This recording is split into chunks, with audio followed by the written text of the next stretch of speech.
I'll never forget the moment she laughed in my face, telling me I was nothing, telling me to vanish like I'd never been there at all. Everyone thought I'd stay quiet, thought I'd accept it, thought I'd keep being the invisible man in her story. They didn't know I was already planning my return. And when I finally stood in front of her again, she collapsed before I even opened my mouth. It started years earlier, on one of those nights that looked ordinary to anyone else. A dinner at our house, friends gathered around the table, wine glasses clinking, laughter drifting over candlelight. The walls smelled of roasted chicken and rosemary, and the stereo hummed low in the background. I remember staring at the flicker of a flame on the table, feeling how small it made me seem in a room filled with voices that weren't mine. They laughed, they joked, they shared stories, while I quietly passed plates and poured more wine, unnoticed. I was the shadow in my own home, the man who made sure the glasses never emptied but whose voice no one asked to hear. That was when Sarah decided to perform her little show. She leaned back in her chair, glass raised, and with that sharp smile of hers, she said it. You know what Mark is like? Wallpaper. You don't even notice he's there unless you try to rip him down. The table erupted. Some laughed too loudly. Others looked away with the kind of pity that cuts deeper than any insult. And me? I sat there, frozen, staring at her lips curling into that cruel smirk, pretending it was just a joke, pretending my chest wasn't burning. I kept my hand steady as I lifted my own glass, though my voice stayed locked inside me like a prisoner. I didn't argue. I didn't shout. I didn't storm out or slam a door. I sat there calm, colder than I'd ever been, and I let her finish her toast, because something inside me shifted in that moment. I realized silence can be sharper than a knife, heavier than a scream. While she enjoyed her performance, I let the quiet settle around me like armor. My eyes stayed on her longer than anyone else's, and for a second, I saw her face falter. Just a crack, quick and small, like she felt the weight of what she'd done. That was all I needed.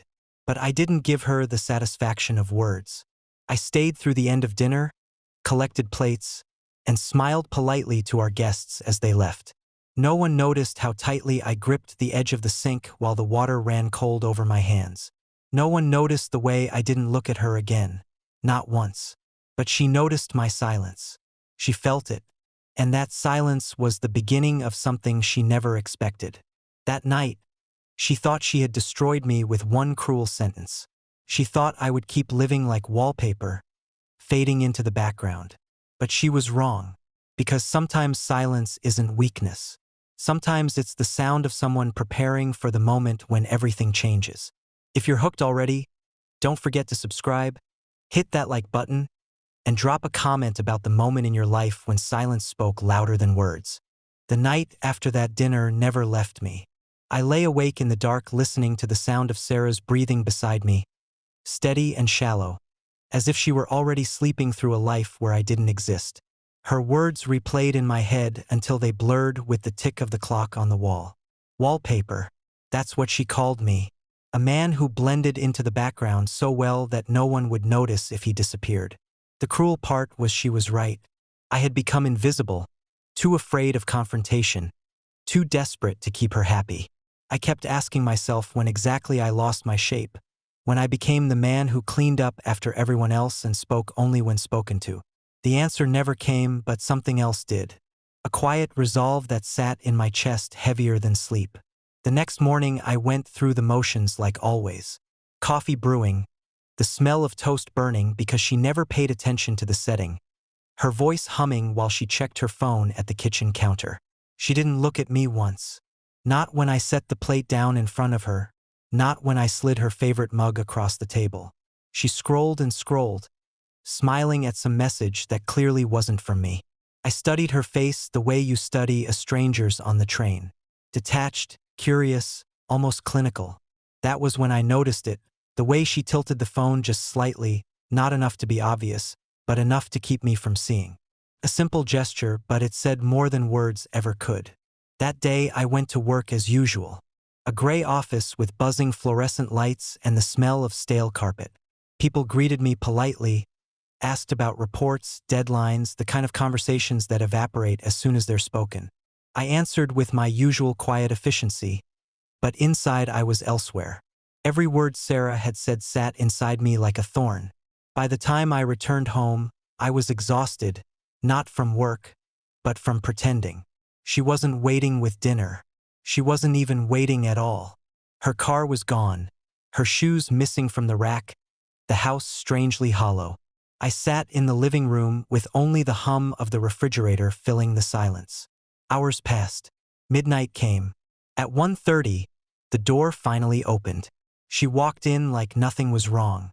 A thin smile, a faint perfume that wasn't hers, laughter still clinging to her voice, as if she had been surrounded by people who actually saw her. I asked her if she had fun. She shrugged, tossed her coat over a chair, and said she needed space. That word again, space, as if I was some suffocating presence, though I'd done nothing but step aside for years. She looked me in the eye then, the first time all day, and said something I'll never forget. "Mark, you're holding me back. Maybe it would be better if you weren't here at all." She went upstairs after that, leaving me alone in the living room with only those words echoing off the walls. I sat there until dawn, watching the shadows move across the floor, realizing that my life had been reduced to waiting for scraps of attention from someone who despised me. The truth was brutal and simple. She wanted me gone. She didn't mean gone for the night. She meant erased. So I did what she asked. Not immediately, not in some dramatic outburst, but slowly, carefully, almost clinically. Over the next week, I stopped leaving traces. I withdrew cash, no cards. I packed a small bag with nothing that would remind me of her, nothing that would leave a trail. A couple of shirts, my birth certificate, an old watch that barely worked.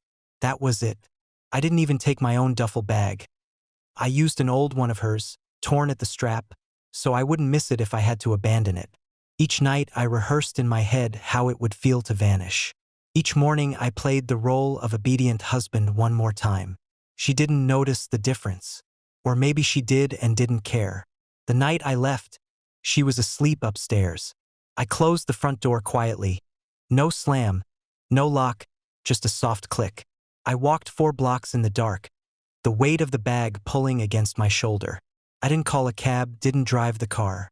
I walked until my legs ached, until the streetlights grew scarce and the sound of the city faded behind me. Every step felt like I was peeling away layers of a life that no longer belonged to me. I didn't cry. I didn't rage. I just kept walking, convinced that if I turned back even once, I'd lose my nerve. In the weeks that followed, I drifted like a ghost. A new town, a new room rented under a fake name, cash jobs that no one asked questions about.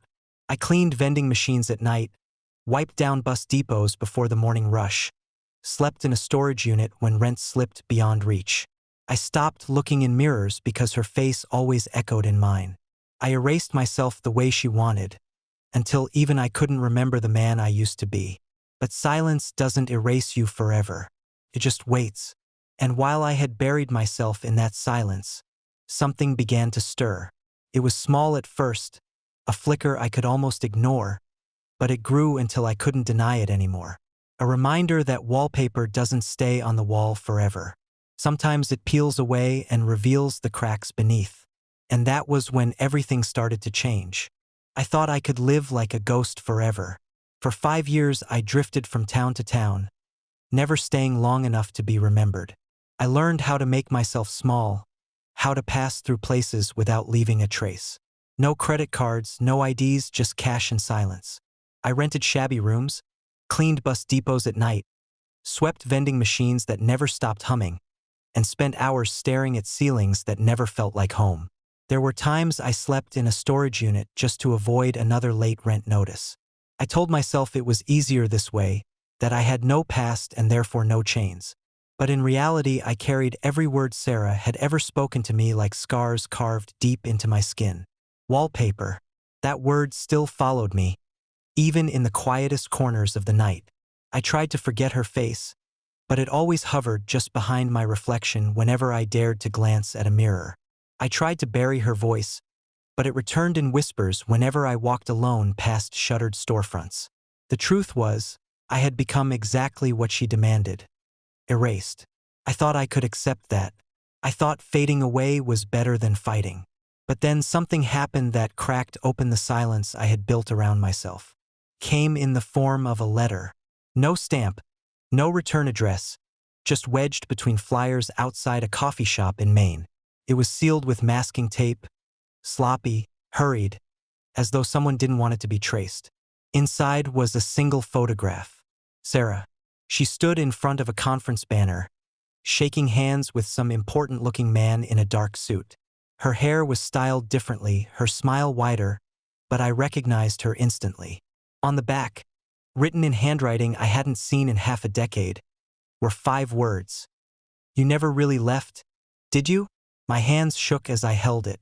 I stared at her face until the ink bled in my vision. Had she found me? Had she been watching all along? Nothing about it made sense, but it rattled me in a way that no amount of silence ever could. For days I carried the photo folded in my pocket, running my fingers over the handwriting, wondering if it was a message or a threat. 2 days later I got my answer. I was walking past the town hall, keeping to the edge of the street like I always did, when I heard her voice. I froze. Couldn't be real, I told myself. But then I saw her. Sarah stood on a stage, giving a speech beneath fluorescent lights, the same gestures I remembered, the same smug tilt of her chin. My heart pounded so hard it hurt. She hadn't changed, not really. Same woman, same performance, except this time she wasn't mocking me in our dining room. She was smiling at a crowd who believed every word she spoke. And then her eyes found mine. It was like a curtain tearing open. Her words stumbled, then stopped completely. She blinked once, twice, and her face lost all its color. People in the crowd turned to follow her gaze, but they didn't see me, not yet. I was half hidden under a flickering exit sign in the back of the hall. I didn't move. I didn't breathe. She staggered, one hand reaching for the podium, then her knees buckled. The great Sarah, who once told me I was nothing, collapsed in front of her audience like a marionette with its strings cut. The silence that filled the room was suffocating. Phones came out, people rushed forward. Someone shouted for help. But I stood still, a shadow in the corner, watching her crumpled figure on the stage. For the first time in years, I wasn't invisible. For the first time in years, she saw me, and she couldn't handle it. I should have left right then, slipped out the door and vanished like I always did. But something rooted me to the spot. Maybe it was spite, maybe curiosity, maybe the faint hope of closure I'd never allowed myself to imagine. I couldn't tear my eyes away as the medics rushed her out, her body limp, her reputation shaking with every whisper in the crowd. Hours later, after pacing the streets until the lamps went out, I found myself at the clinic where they had taken her. I didn't ask permission. I didn't announce myself. I simply followed the directory, climbed the stairwell, and stopped at the doorway of her room. There she was, stripped of her armor. No makeup, hair tangled, face pale against the white sheets. She looked smaller, weaker, like the empire she had built around herself was already crumbling. When her eyes found me in the doorway, she didn't scream. She didn't rage.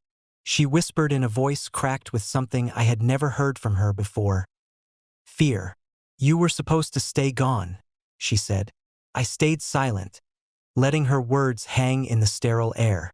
She licked her lips, eyes darting toward the hall as if expecting someone else to burst in. "If they find out you're alive," she whispered again, "everything I built will fall apart." And in that moment I understood. It had never been about love or regret. She hadn't wanted me gone because I was wallpaper.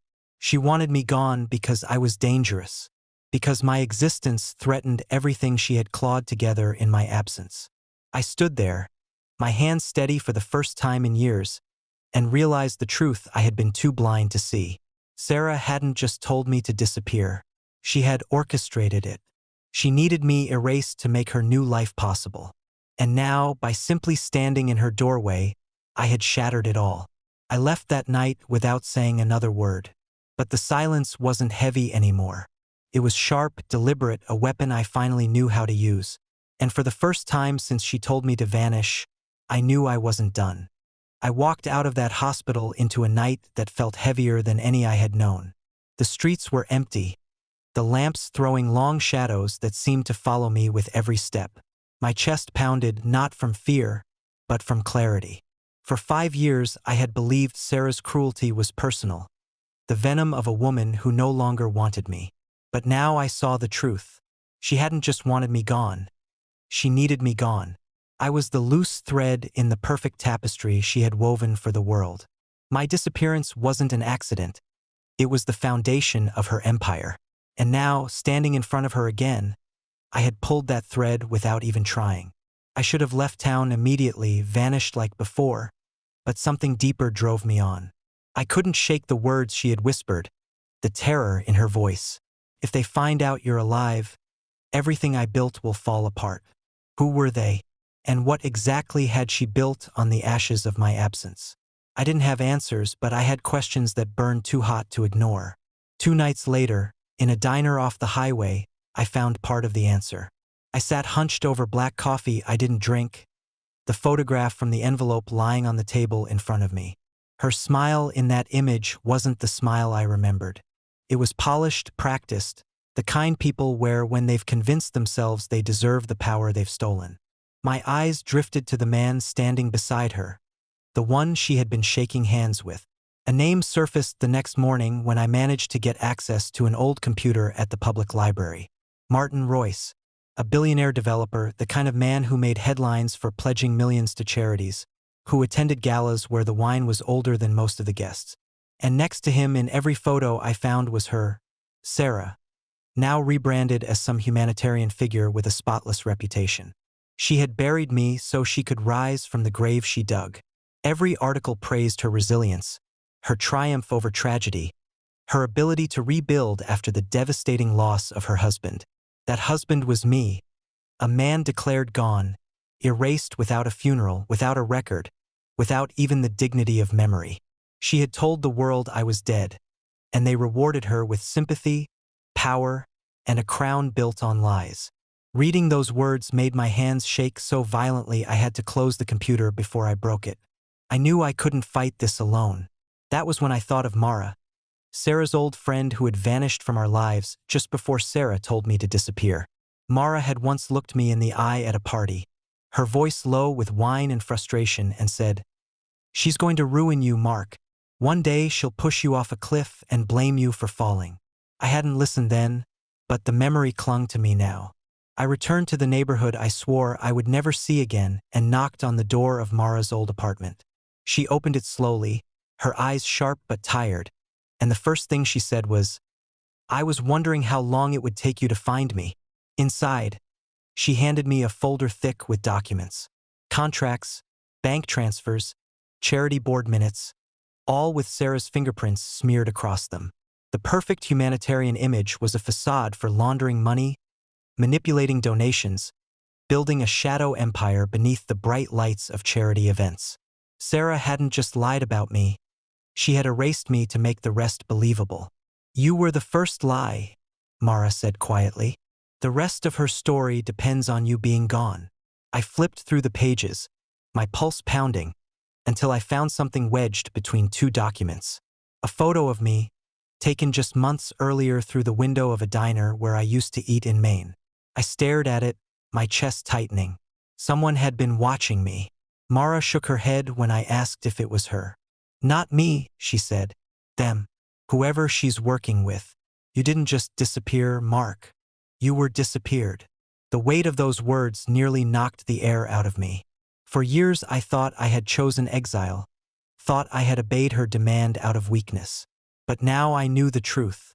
My disappearance had been orchestrated, maintained, tracked.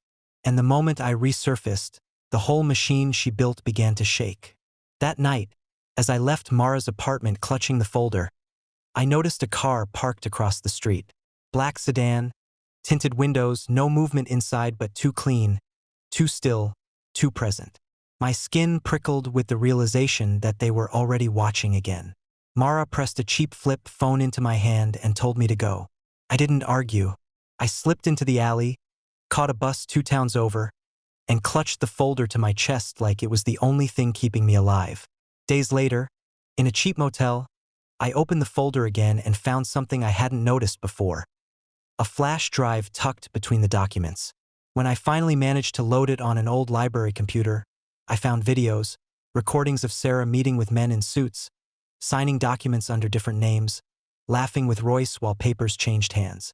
And then, at the end, one file that made my blood run cold. A zoomed-in photo of me carrying groceries 3 months earlier. Underneath it, a typed note. Verify location before executing final step. I pulled the drive out so fast the computer beeped in protest.